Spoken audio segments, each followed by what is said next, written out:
Hi there, in this video I'll be showing you how to add and configure the People Hub web part in SharePoint.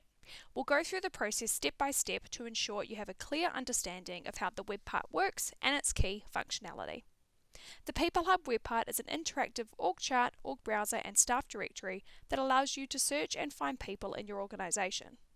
With profile pictures displayed alongside essential contact information such as job title, department and office, finding the right person in your organisation has never been easier.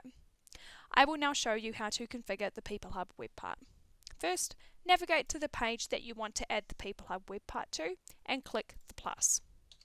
Search for people and select the People Hub icon that appears. You can either click Configure Web Part or the Edit pencil here, and this brings up the right hand pane. You can choose to show or hide the People Hub title and show or hide the People Hub in a panel. Clicking on Manage Settings will pop up a window where you can configure all of the People Hub settings. The first thing you have to add is the person who sits at the top of the org browser in the org chart, for example the CEO. In this case I'm going to type the name Bianca and select them as such. There are some other options I can choose here.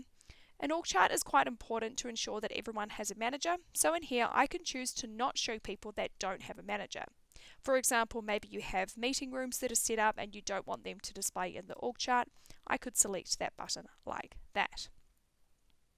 I can set the web part height, and underneath directory there are also some other options I can choose. For example, I can choose which fields I want to show, so if I don't want to show mobile phone, I could deselect that. And I can also choose to display in normal or compact mode, and you can see that working in the background there to show what happens. I can turn on lazy loading if that is relevant, disable a CSV export of the staff directory, and also if I want to choose to link off to the Sprocket location finder, I can paste a link in there to that page. Under tree, it gives you the option to either enable or disable the organisation browser and chart, and allows you to specify how many columns show in the org browser and org chart. I can sort by name or other sort orders in here, and also choose to have some custom overrides if I need to.